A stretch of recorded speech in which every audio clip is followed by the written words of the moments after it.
Meus amigos e minhas amigas, bem-vindos ao canal do Instituto de Economia da UFRJ. Eu sou Ronaldo Bicário e esse é o Curto Circuito, um programa do Grupo de Economia da Energia que fala sobre as grandes questões do setor elétrico aqui e no mundo. Nesse curto circuito de número 22, o último do ano, nós escolhemos como tema os grandes desafios que o novo governo vai enfrentar no setor elétrico. Para nos ajudar a entender esses desafios, nós convidamos a nossa amiga, nossa colega de Grupo de Economia da Energia, do Instituto Ilumina, da Escola de Química da UFRJ, Clarice Ferraz. Claricinha, tudo bem, Clarice? Tudo bem, Vicário? Prazer falar com você. Estar aqui, né, com esses ouvintes ótimos. Bem-vinda, Clarice. Clarice está aqui mais uma vez com a gente. Clarice vai se tornar uma presença constante aqui no Curto Circuito, né? Eu e Clarice, a gente conversa muito sobre esse tema, a gente atravessa, às vezes, tardes, né, por esse em torno de um quadro, tentando entender o que acontece no setor elétrico no mundo, e a gente resolveu trazer um pouco dessas nossas conversas, dessas nossas dúvidas, dessas inquietações para vocês aqui no Curto Circuito. Então, a Clarice está aqui pela segunda vez e vai, sem dúvida, estar mais vezes aqui no curto-circuito. Então, nesse curto-circuito, né, no último do ano, nós resolvemos conversar com vocês sobre esse tema, né? Sem dúvida, né, Clarice, o novo governo vai enfrentar uma pedreira no setor elétrico, né, uma situação muito difícil, muito complicada, não vai ser fácil. E para servir como uma linha, né, de condução dessa nossa discussão, a gente escolheu justamente o documento que foi enviado pelo Instituto Ilumina ao grupo de trabalho de Minas e Energia, né, o grupo de trabalho de transição dessa área, apontando as inquietações, as dúvidas e as sugestões, né, do grupo do Instituto Ilumina para o grupo de trabalho. Então, isso mais ou menos vai seguir aqui, vai servir, né, como uma linha de condução da gente. Vocês encontram esse documento, né, essa carta ao grupo de trabalho de Minas e Energia do Ilumina, lá no site do Ilumina, e a gente vai deixar aqui embaixo, na descrição do vídeo, justamente é, é, o link, né, para esse documento. Bom, Clarice, então a gente vamos começar a descascar esse pepino aqui. Clarice, vamos começar com uma das questões que está lá no documento do Ilumina, é sobre o planejamento e a transição, né? Essa relação entre planejamento e transição. O que significa colocar justamente a transição no centro da política energética, no centro do planejamento? Então, vamos começar. Então, no próximo bloco, planejamento e transição. Isso é uma questão que eu ia me esquecendo. Gente, o Ilumina, ele foi fundado em 1996. É uma ONG profundamente comprometida com a visão de que a energia elétrica é um instrumento de desenvolvimento econômico, é um instrumento de inclusão, de redução de desigualdades, e já está aí há muitos e muitos anos defendendo essa pauta e continua defendendo essa pauta. Então, vocês encontram tudo do Ilumina lá no site do Ilumina, ilumina.org.br. Bom, Claricinha, vamos lá descascar isso, começando com planejamento e transição. A relação entre o planejamento e a transição, ela é, vamos dizer, sem planejamento não haverá transição. Então, a gente está falando de uma profunda transformação e a gente está falando, antes de mais nada, Bicário, de um país que faz 6 anos que não tem política energética. Então, na verdade, é reintroduzir a política energética, reestruturar, dizer o que a gente entende, né, para que serve esse setor, como a gente orienta ele, e agora nessa redefinição de política energética, alinhado com os objetivos da transição. Então, é o quê? Esse mundo em plena transformação, numa crise muito profunda e com uma urgência vital, não é, de conseguir ou não é, se adaptar a esse mundo pós-fóssil. Né? Caso não consiga, a gente sabe que a vida não continua como ela está aqui. Né? A gente está num processo acelerado rumo a um colapso. Então, há uma série de coisas aqui acontecendo. E para a gente organizar, então, essa profundíssima transformação de sair dessa energia fóssil, da gente eletrificar hábitos, da gente introduzir renováveis com tecnologias que são mais complexas, né? Lidando com características que são desafiadoras, como variabilidade e intermitência, para a gente introduzir alguma previsibilidade, para a gente ir estruturando tudo isso, você precisa planejamento, Bicalho. Então, é aqui. Então, a gente reintroduz o planejamento, né? Define a política energética, alinhado com os objetivos da transição, e daí a gente estrutura o planejamento desse setor. Nesse sentido, a gente, né, colocou isso. Clarice, quando a gente coloca no centro a questão da transição energética, quando a gente coloca a questão do planejamento, a gente está falando muito sobre previsibilidade, justamente sobre aumentar a previsibilidade dentro de um contexto onde as incertezas e os riscos são muito elevados. Então, se por um lado a gente tem essa preocupação com a previsibilidade, com a coordenação, e aqui leia-se uma coordenação maior com um papel mais ativo do Estado, por outro lado, a gente tem uma discussão hoje no setor muito marcada pela defesa da liberalização do mercado, da ampliação do mercado livre. Então, Clarice, o que tem de contraditório? Em que medida a liberalização, a proposta de liberalização, a proposta de aumentar o papel do mercado, ao invés de ir ao encontro dessas questões da necessidade da maior previsibilidade que a gente está falando, vai, na verdade, de encontro, né? Bate, vai contra, né? Eu gostaria que você falasse um pouco sobre isso. Essa, Bicalho, é a incompatibilidade que tem levado a uma série de reformas nos mercados elétricos ao redor do mundo, né? Porque quando você vai para esse mercado livre, o que acontece? É priorizado o curto prazo, né? Você vê que os contratos, inclusive, não passam de 2 anos, né? É raríssimo, são de meses. Então, como é que eu vou estruturar, né, o financiamento de uma nova fonte de geração? Como é que eu vou estruturar uma linha de transmissão? Como é que eu vou, né, conceder acesso mais amplo à geração distribuída de uma baixa renda? Com esses objetivos dessa forma, eu não consigo fazer esse planejamento, porque eu não tenho o longo prazo. Eu estou aqui preso no curto prazo, na distribuição do dividendo, na remuneração, que é como se passa nos outros mercados. E aí, como a gente sempre lembra, né, esse é mais um dos pontos, né, porque justamente a eletricidade não pode ser tratada como uma mercadoria como outra qualquer, e porque esse mercado não é definitivamente outro como um mercado como outro qualquer. Né? A gente precisa de planejamento, previsibilidade, isso aqui é estruturado ao longo de anos, né? Esses investimentos, não é olhando o dólar do dia, quanto eu estou distribuindo, não é assim que o investidor toma essas decisões, né? Você vai olhar como é o contexto, como está se dando isso, e você precisa, então, saber, né, que as coisas vão se orientar de certa forma. Com esses contratos de poucos meses, eu não consigo estruturar nada, né? Só tem incerteza, só tem, inclusive, mais volatilidade, e a gente não dá conta de fazer a transformação. Então, isso é constatado em todos os países que têm essa estrutura de mercado livre, né? O sinal de preço que é dado para esse mercado, ele não é suficiente, ele não é capaz de dar sinal, na verdade, real para estruturar, né, a expansão de longo prazo, como esse mercado deve se organizar. Clarice, além do mais, né, uma coisa que a gente observa no caso brasileiro foi as enormes distorções, né, criadas pelo mercado livre, né? Uma coisa que um tema que o Roberto Araújo, do Instituto Ilumina, ele se preocupa muito com isso e tem escrito há anos ele vem escrevendo sobre isso, né? Então, Clarice, porque muitas vezes, quando se discute o mercado livre no Brasil, se fala, olha as suas vantagens do mercado livre, olha como é que o preço é baixo no mercado livre. Mas, na verdade, não é bem isso, né, Clarice? Não, é como a gente estava falando, né? Na verdade, o que se fez aqui no Brasil? A gente não fez 100% mercado livre, a gente tentou justamente fazer conviver, né, esse mercado de ambiente regulado com esse livre. Só que o que acontece? Como o livre ele não funciona para expansão, toda a expansão do sistema ficou carregada e estruturada em cima do mercado regulado.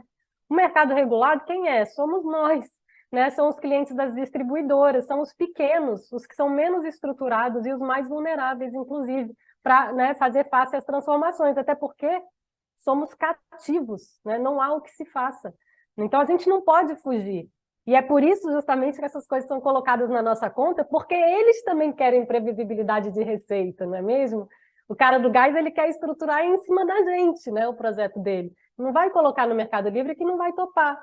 Né? Então são essas distorções, né, que é isso, mas você tem um sistema que precisa ser expandido, que precisa ser melhorado.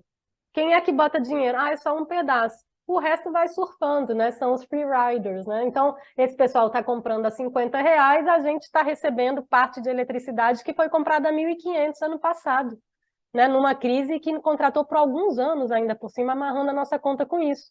Então, se tiver abundância de eletricidade, a gente não se beneficia em nada com isso, porque eles amarraram um contrato, né, de prazo maior em cima da nossa tarifa. E aí o Mercado Livre está livre, e aí ele pega toda aquela sobra. Agora, quando tem escassez e quando tem momento complicado, quando o Mercado Livre está descoberto, né, tem gente que quebra, tá? Ano passado quebraram 2 comercializadoras, e a gente está vendo que à medida que cresce esse Mercado Livre, essa exposição dos agentes vai crescer também, e aí você pode se deparar com uma situação chegando perto de Texas ou chegando perto de uma crise muito mais profunda. Né? Você vai ter, como você estava dizendo, né? E diz com tanta propriedade na entrevista para o Luiz Nassif, né? Dizendo isso, a gente vai caminhar para um subprime, não pode ser estruturado dessa forma. Né?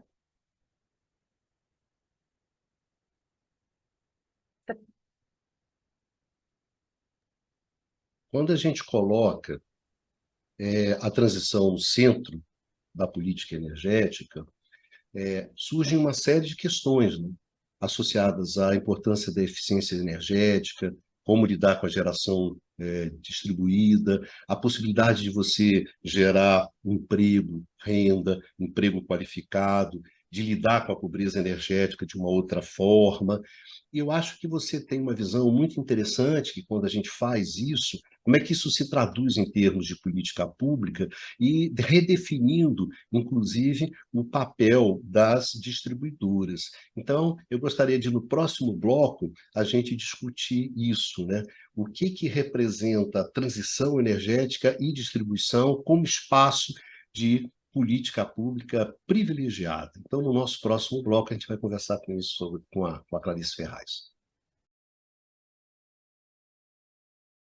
Bicalho, esse foi outro ponto que a gente escreveu na carta, né, que a gente entendeu que era um modo justamente de endereçar uma série de questões. O que acontece? Que é, inclusive, uma oportunidade, apesar de ser uma oportunidade que dá trabalho para ser aproveitada. Mas a gente, né, tendo aí, veja o que acontece. A gente tem no mercado brasileiro quase em torno de 60% do mercado de distribuição, as grandes distribuidoras, elas também, né, são concessões. E entre 2025 e 2031, 60% dessas distribuidoras podem perder suas concessões. Então, você imagina como elas estão agora, como é o investimento que elas estão fazendo agora, né? Então, é o mínimo possível, ninguém sabe como é que vai operar daqui a muito pouco tempo. Então, esse é um mercado ainda muito tensionado, justamente porque ele é diretamente afetado pelas novas energias renováveis, né? Então, por que a distribuidora? Porque ela é obrigada a garantir o atendimento do seu mercado. Então, você veja, a distribuidora, ela faz parte de um projeto do setor elétrico que garante segurança de abastecimento.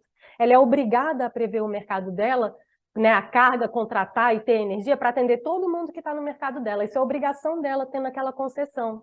Aí ela vai, só que essa grande contratação, ela estabelece, né, não é de semana em semana, é de 4 em 4 anos, né, então, ou 5, depende do leilão. Então, ela faz aquela previsibilidade e ela tem aquela energia contratada. Enquanto isso, né, vários consumidores podem ir colocando painéis solares nas suas próprias casas. Então, quando eu estou fazendo isso, eu estou consumindo muito menos do que eu pegava da distribuidora, né? Agora eu só pego de noite, só pego quando eu não tenho sol, né?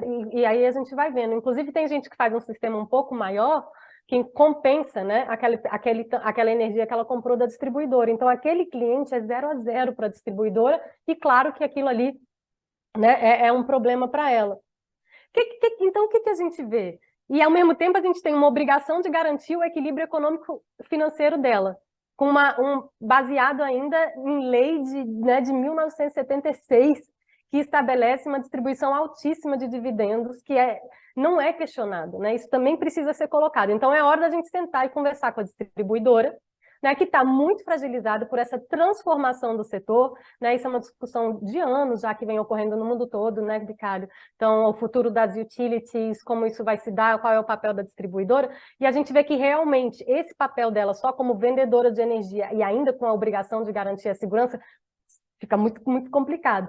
Ela pode passar a assumir outros papéis, e aí a gente faz essa conversa da transição, né? Como é que ela, qual é o papel dela agora? Qual pode ser o papel dela? Né? Justamente prover serviços que se alinhem com a transição. Então, o que a gente precisa? A gente precisa consumir menos e melhor. E ela não pode só ser penalizada por isso. Então, a gente tem que, então, incluir a distribuidora, a gente acha, né, que é oportuno, né, que seja associada a distribuidora a grandes programas de eficiência energética. A distribuidora ela tem um acesso direto com o consumidor, né? Então, ela tem o pessoal que vai lá, né? Tem toda uma familiaridade, tem uma série de questões aqui. Mas, enfim, a distribuidora tem esse relacionamento com o seu cliente final e a distribuidora tem seus empregados, né? A gente está numa terceirização enorme, e até isso, passa até, Bicalho, por essa questão da especialização e formação das equipes, da mão de obra. Porque você tem hoje em dia, você tem assim, ó, alguém responsável por uma linha, um técnico especializado, que fica tomando conta de equipes de terceirizados, que é uma coisa perigosíssima, essa rotatividade enorme, você não consegue nem especializar mais a pessoa e ali já está girando. Então, a gente estabiliza o emprego na distribuidora e a gente forma essas pessoas para as novas funções que elas deverão exercer. E a distribuidora pode ser esse parceiro estratégico também e ganhar dinheiro com isso. Né, nesse projeto, né, parceria com o programa de eficiência energética e parceria também com a difusão de geração distribuída atrás do medidor, né, que é que a gente fala, que é o behind the meter, que é o quê? Que é para justamente a gente estar estimulando aquilo que é eficiente, o mais eficiente possível na geração distribuída, que é a redução de carga do pequeno. Né? Eu estou diminuindo a minha carga, gastos a uma instalação de geração que foi financiada ou pelo próprio o proprietário, ou com alguma ajuda, né, se for uma pessoa de baixa renda, com alguma ajuda estatal. Quer dizer, mas de qualquer jeito, para o sistema, isso é uma energia que está entrando, né, que não foi financiada na tarifa, nada. Então, a gente tem que favorecer isso aqui. Então, eu acho que a distribuidora, nesse reendereçamento, nessa renovação e nessa grande discussão de futuro de utilities, de renovação da concessão, é a hora da gente conversar justamente dessa associação e da essencialidade da estruturação nesse planejamento também, na ponta, né, de inserir isso, eficiência energética e mais geração distribuída. A distribuidora é uma grande parceira nisso, se isso for possível. E o que a gente vê? E isso aqui conversa, inclusive, com resultados daquele estudo do FMI com a Agência Internacional de Energia, logo após a crise da Covid. Você lembra? Final de 2020, acho que foi, tem mais de um ano já isso aqui. E aí eles fizeram um grande estudo macroeconômico que era para orientar os estados, dizer assim, onde a alocação de capital traz maior retorno, gera mais emprego e renda, porque justamente a preocupação era redinamizar a economia depois do colapso da Covid. E as áreas identificadas, né, foram exatamente essas, né? Eficiência energética e geração distribuída.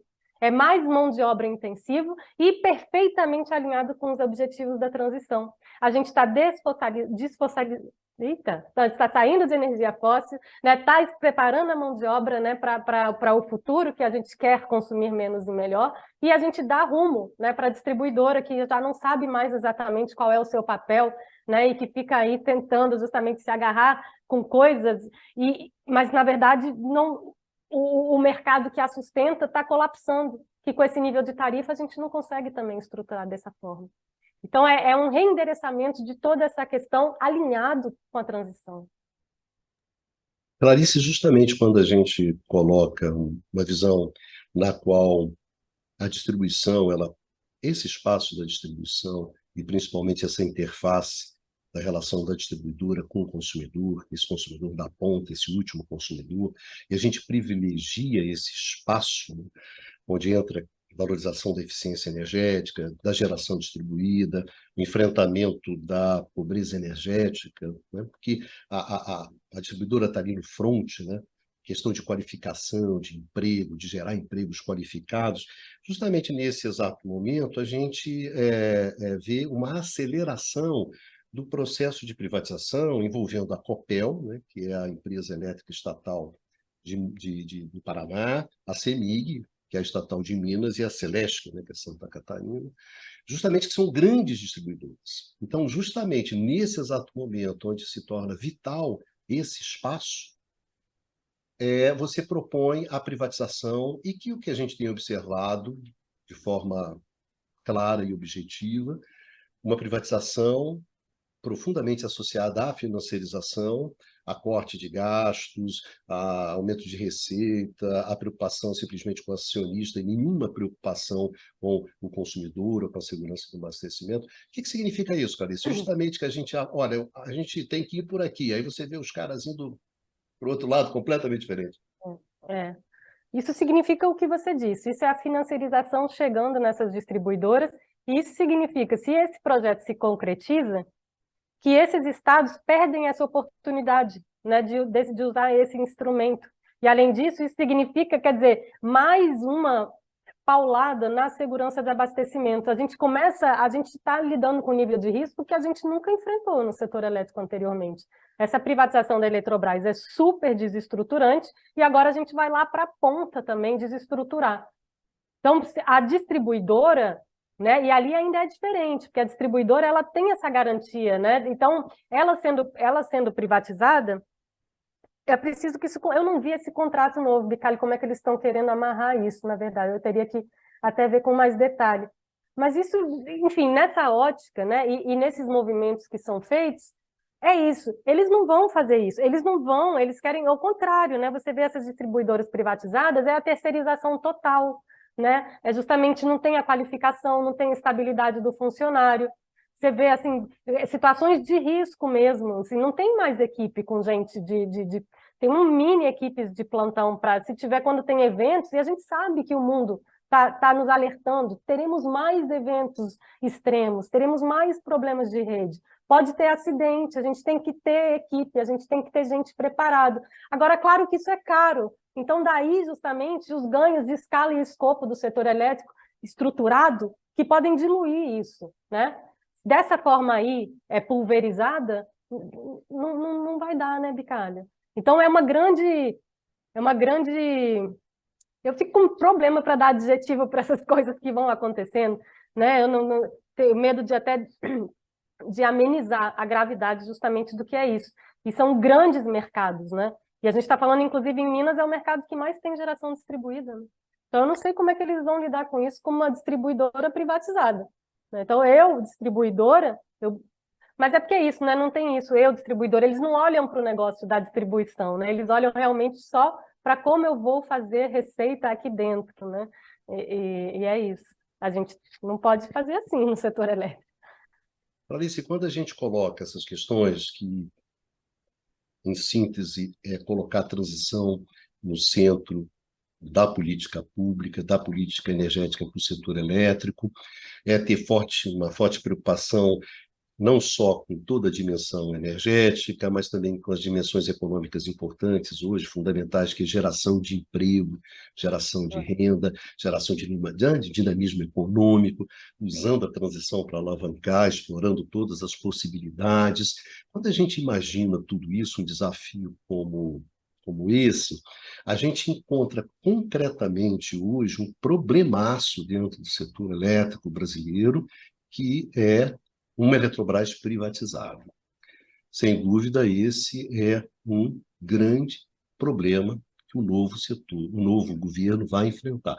E não só o novo governo, os governos, o Estado brasileiro vai passar a ter, o setor elétrico brasileiro vai passar a ter, que é justamente uma Eletrobras privatizada. E é justamente sobre essa Eletrobras privatizada e o quanto isso representa como desafio para o setor elétrico brasileiro e para o novo governo, é que nós vamos discutir no próximo bloco aqui com a Clarice. Bicalho, a questão da Eletrobras, ela tem que ser endereçada. É absolutamente insustentável, né? Então, quanto antes for endereçado, melhor, porque as consequências disso são gravíssimas e tendem a se agravar cada vez mais. Por quê? Porque a gente está falando de um agente, né? E quem nos ouve ou já nos ouviu, vai achar até repetitivo, mas a gente tem que forçar, insistir para que isso seja compreendido. né? É o agente com poder de mercado muito grande. É um agente que vai poder dizer quanto, que vai determinar quanto custa a nossa tarifa de eletricidade. É um agente que vai lidar até com, né, índice de inflação. Porque a gente sabe que um dos componentes bastante importantes do índice de inflação é a questão da pressão, né, da inflação aqui da tarifa de eletricidade. E por quê? Porque ele é que está lá, que tem a energia estocada. A Eletrobras detém 50% dos reservatórios, né? Então tem essa questão, ela garante o estoque, né? Então quem é que consegue estocar e estocar em reservatórios já amortizados, né? É esse agente privado que tem por objetivo, que é assim o capitalismo, só maximizar seus lucros. A maximização de lucros a partir da utilização desses ativos explode a transição. Acabou a transição. Então, se a gente orienta a política energética para uma transição energética, se eu quero a descarbonização, e claro, eu quero que tenha um país onde se gera, né, emprego e que é onde as pessoas tenham renda, então o que é isso? Isso é um país onde há energia barata. Com energia caríssima, eu não consigo fazer nada disso. E eu estou precisando fazer a transição. Então, para isso dar certo, no planejamento e olhando para a transição, você tem que ter o controle desses ativos. Não pode visar a lucratividade, porque a lucratividade é esperar a escassez chegar e vender lá quando estiver no colapso, né? No limite do colapso do sistema. E esse jogo, inclusive, muitas vezes se traduz em colapso físico, né? Tem gente que torce por isso, dependendo das ações que tiver comprado, né? Isso é morte, isso é confusão, tá? Então, isso é muito, muito sério. Então, esses ativos não podem ser utilizados com essa função. Esses ativos, eles têm que ser usados com o objetivo de atingir a transição. E aí, o que é isso? É aproveitar que eles estão amortizados e, claro, né, a gente tem que dar uma olhada nas linhas de transmissão, a um parque envelhecido e tudo isso, e aí sim, fisicamente modernizá-lo. Mas a nossa estrutura é toda feita para isso, e é isso que permite que o Brasil dê o salto e seja o líder da transição energética. Porque a gente tem um setor elétrico com linhas de transmissão que integram esse país inteiro e que ligam 4 climas diferentes. O setor elétrico ele já foi pensado, adaptado no aproveitamento dos recursos naturais do território brasileiro. Ele é ancorado nas nossas especificidades geográficas reais. E aí, a cereja, né, é que a gente ainda tem dotações extraordinárias de sol e de vento e de biomassa, que a gente fala pouco, porque nessa literatura toda internacional acaba que a biomassa aparece pouco, né? Mas para o Brasil isso tem uma outra proporção, tanto para o setor elétrico como para o setor de combustíveis. Então, esses elementos são essenciais para garantir a modicidade e até para a gente calibrar essa penetração de energias renováveis. Porque eu entro com renovável até onde eu conseguir garantir a estabilidade, porque é o objetivo primeiro de qualquer governo responsável é garantir segurança de abastecimento. Então, essa penetração também ela é pensada e ela é estruturada. Quando a gente faz o jogo do reservatório amortizado cobrindo a renovável variável, que é a mais barata de todas, a gente joga esse preço para baixo. A gente tira esse gás caro, né? A gente opera esse conjunto como ele foi pensado, da forma mais eficiente possível, né? É a operação coordenada, integrada que vai dar esse jogo, né? Que dá essa coisa, essa mais-valia para o setor elétrico brasileiro. Só é a operação coordenada que permite isso. E essa aí não é a que maximiza lucro, não é a que o investidor privado vai querer. Portanto, está posto. Se a gente quer retomar esse setor para ser instrumento de desenvolvimento, como Ilumina sempre pensou o setor elétrico, para ser instrumento que gera energia barata, para essa reindustrialização, para diminuir pobreza energética, a gente tem que usar isso com o objetivo da modicidade tarifária. Senão, não vai dar certo. Então, é um ou outro. Eletrobras privatizada com controle desses ativos impede, tá? Não é podemos harmonizar, não, é conflitante. Então, aqui a gente vai ter que enfrentar isso. Eu acho que quanto antes, melhor. Clarice, tem um tema associado à privatização que fatalmente vai ser colocado na mesa, que é a questão da descotização. Existe uma descotização que é fruto do próprio processo de capitalização, o que esse processo de capitalização indica que a energia da Eletrobras, que era vendida em regime de cota, vai passar a ser vendida pelo preço de mercado, e essa descotização vai se dar nos próximos 5 anos, né? Começa com 20% em 2023, e depois mais 20, mais 20, mais 20, né? Até o final você descotiza tudo e a Eletrobras pode jogar tudo toda essa energia e vender ao preço do mercado. Eu gostaria de falar um pouco sobre isso, né? Porque isso é um processo que vai acontecer nos próximos 5 anos, a descotização e o impacto dessa liberalização do preço, que na verdade é uma liberalização, né? Porque a partir do momento que você vende no Mercado Livre, você já não vende mais no mercado regulado, né? Você vende pelo preço que você quiser, que você acertar. Enfim, gostaria que você falasse um pouco sobre essa questão da descotização, que isso vai ser um tema pesado, inclusive, para o novo governo, se ele vai bancar essa descotização, se ele não vai, enfim. Ricardo, eu espero que esse seja justamente o centro do enfrentamento, né? Porque e aí outras puxando para outras crises que a gente está vivendo na institucionalidade brasileira, né? Então reintroduzir a garantia que está se operando em um Estado de Direito, onde contratos são respeitados e com estabilidade jurídica. Ora, não se pode pretender operar num espaço como esse em cima de uma descotização, porque a descotização ela representa justamente, não é que ela representa, ela é, né, a quebra de contrato com os brasileiros consumidores das distribuidoras. A energia mais barata do sistema elétrico brasileiro, que compunha 20% da parte energia da nossa tarifa das distribuidoras, era essa eletricidade vendida por até R$ 100. A gente está entrando em espaços onde essa eletricidade pode ser negociada a mais de R$ 2.000. Tá? Mercado Livre é quanto tiver valendo, né? Para quem quiser, por quanto quiser. Então, a gente perde a mão assim, completamente. Então, a descotização, ela é inconstitucional, a descotização. Vou deixar os juristas falarem sobre isso, mas assim, parece flagrante, não é? Essa energia estava contratada, quando se privatiza a Eletrobras, fala, você contratou, né, você ganhou uma concessão de uma usina que estava no regime de cota e agora ela transforma-se para um produtor independente, muda o regime de operação dessa usina para transformar nessa usina que pode se valorizar, né, como o seu operador bem entender.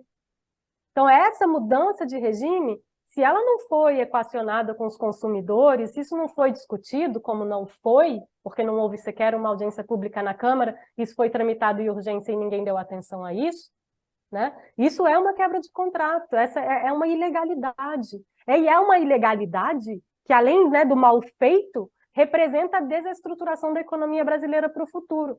Ano que vem a gente vai ver o que vai ser, o que vai acontecer já. Vai começar a brincar disso, né, se nada for feito.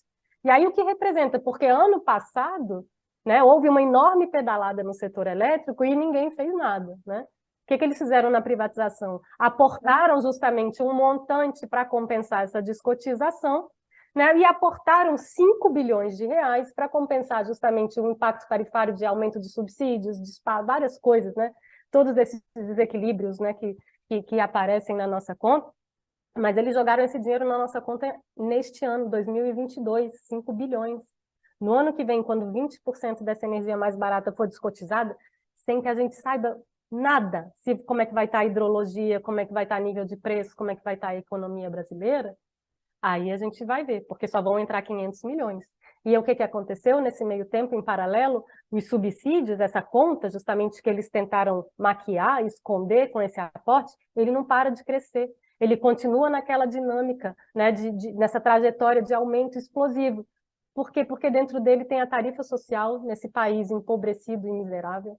Dentro dessa tarifa social, o que está se chegando agora, né, o que vê nesse apagão dos dados e tudo isso, uma nova descoberta feita é que justamente foi decidido em 2021 que toda a população que está no cadastro único, quer dizer, a extremamente vulnerável, teria automaticamente direito a essa tarifa social, que é uma tarifa incentivada, subvencionada de eletricidade, rateada, né, pelos consumidores todos. Porque é decidido pela sociedade brasileira que a universalização do acesso à eletricidade, inclusive isso é uma coisa mundial, faz parte, né, do mínimo, né, para a pessoa viver com dignidade nesse mundo. Tá? Mas eu fui fazer esse parênteses e me perdi. Onde eu estava, Sobre a Bicalho? descotização. Sim, mas mais Não, o que precisamente. acontece, Clarice, o que é interessante nesse ponto é o seguinte, por exemplo, que a gente conversa, né? Enquanto na Europa, quando você tem a pandemia, quando você tem a saída da crise, o aumento da pobreza energética, o Estado entra e gerando uma série de discussões, né, sobre questões fiscais, sobre a sustentação disso, ou seja, o preço da energia se mantém, os rendimentos e os ganhos das empresas de energia se mantêm, e, no entanto, o Estado entra cumprindo. Isso é uma baita discussão que você tem na Europa. Aqui no Brasil, não, né, Clarice? Porque, na verdade, quem entrou foi o consumidor.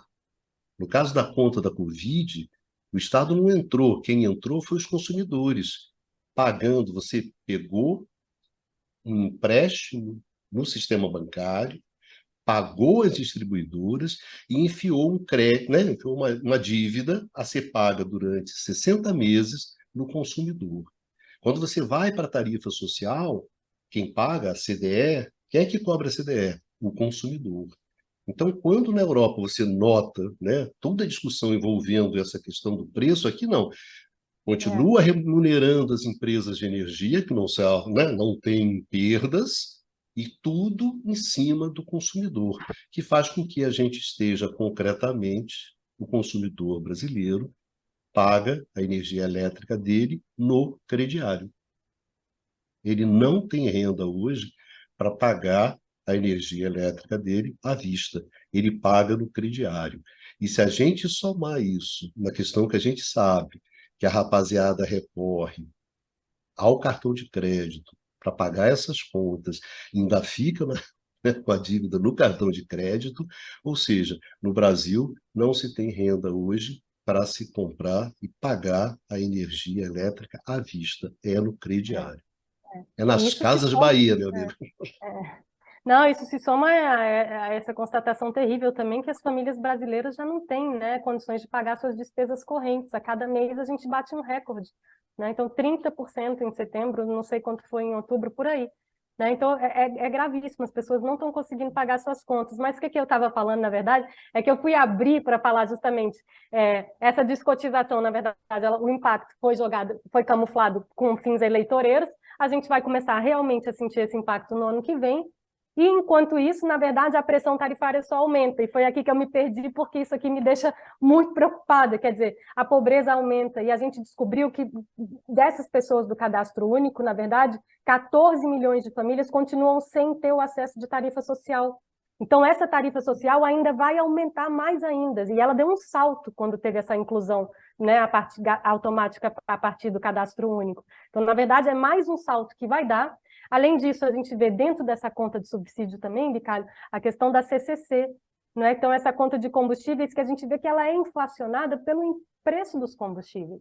Né? Não é uma população consumidora aí que está aumentando, é a exposição a essa volatilidade de preço que aumenta. Então, você tem um mercado cada vez mais exposto, não é? E essa energia sendo descotizada para ser aí valorizada por preços que a gente ainda não tem a menor ideia do que serão.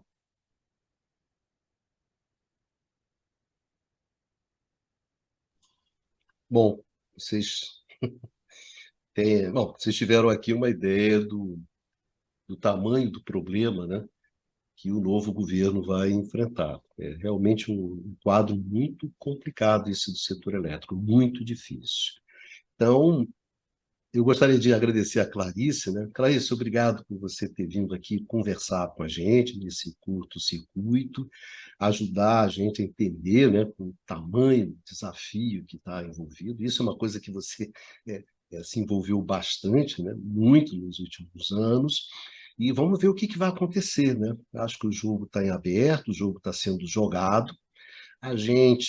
Nós que somos ligados, né, a uma visão mais progressista, né, do setor elétrico, que a gente tem preocupações maiores de que esse setor ajude no desenvolvimento do país, ajude na redução da desigualdade e que a energia possa servir como esse instrumento de desenvolvimento, de bem-estar e de conforto para a sociedade, que, na verdade, gente, é uma visão histórica do setor elétrico e da energia elétrica. Isso estava presente lá no Tesla, lá no final do século XIX, o Tesla tinha essa visão, né? Ele gostaria que as invenções dele justamente colocassem essa energia à disposição da maioria de pessoas que pudessem, né? Da coletividade, né? Das pessoas, e melhorasse a vida das pessoas. Então, isso não tem nada de mais, gente. Isso não é uma visão de esquerda do setor elétrico. É uma visão histórica que o setor e sempre teve, não só aqui no Brasil, no mundo, na Europa, nos Estados Unidos e tudo mais. Enfim, obrigado, Clarice, muito obrigado pela sua presença. Se vocês quiserem, o documento está disponível lá, né? No site do Ilumina, a gente vai deixar aqui na descrição do vídeo. Esse foi o último curto-circuito do ano, né? Então, Clarice, a gente deseja, né, para o pessoal que acompanha a gente, um final de ano tranquilo, que tudo corra bem para vocês, para os seus familiares. E ano que vem vai ser um ano difícil, um ano de muita luta, mas vai ser um ano bastante interessante. Então, a gente se encontra aqui, né, no canal do Instituto de Economia no ano que vem. Claricinha, suas últimas palavras. Últimas palavras no É isso. programa. É, não, que não sejam, né? Espero, que eu também quero, tô querendo ver muita coisa ainda. Então, agradecendo, Bicalho, não tem nem que me agradecer, na verdade é um prazer, e é nessa, né, nesse compartilhamento que a gente vai avançando nessas discussões. Eu convido realmente todo mundo a ler a carta, porque além da carta e de propostas, a gente acha que é uma agenda que deve realmente ser discutida num projeto de reestruturação. E ao longo desse ano, né, Bicalho, tão difícil, a gente viu também pessoas que chegaram, né, que se aproximaram e que quiseram aprender e que se tornam também, de certa forma, parceiros, né? É o André Roncalha, que tem um canal bacana, que fez programas também sobre o tema da Eletrobras, né, o pessoal dos sindicatos, né? Tanta gente legal também que eu acho que agora está entendendo, né? A gente tem que estudar para se defender e a gente tem que entender o que está acontecendo aqui, né? Então, acho que nessa soma a gente talvez consiga, e junto ao Ilumina, iluminar, né, um pouquinho essas discussões. Eu me associo nesse desejo de feliz ano novo, de tudo de bom, né, de um espírito de luta e de amorosidade, né, que a gente tenha um ano mais fraterno, mais leve, mais alegre. E eu acho que tudo isso a gente tem quando a gente tem um propósito, né, quando a gente tem um projeto, né, mais construtivo, federador, que agrega, não estamos excluindo, na verdade é o contrário. Então eu quero entrar com muita esperança e sabendo que é difícil, mas é o propósito, né? É aquilo que vai nos portar. Então, muitas felicidades, foi um prazer. Obrigada, Bicalho. Obrigado mais uma vez, Clarice. Lembrando aqui também o Luiz Nassif, né, que nos recebeu, o Paulo Moreira Leite, Isso, no 247. Muita claro, meu gente Deus. tem dado espaço para a gente, então a gente gostaria de agradecer a todo mundo. Bom, e para É isso aí. fechar, um beijão a todos e a todas, e a gente se vê aqui, né, no canal do Instituto de Economia da UFRJ, no ano que vem, aqui no seu curto-circuito. Um beijo grande, mais uma vez, em todos, em todas. Enfim, gente, vamos em frente e vida que segue. Isso aí.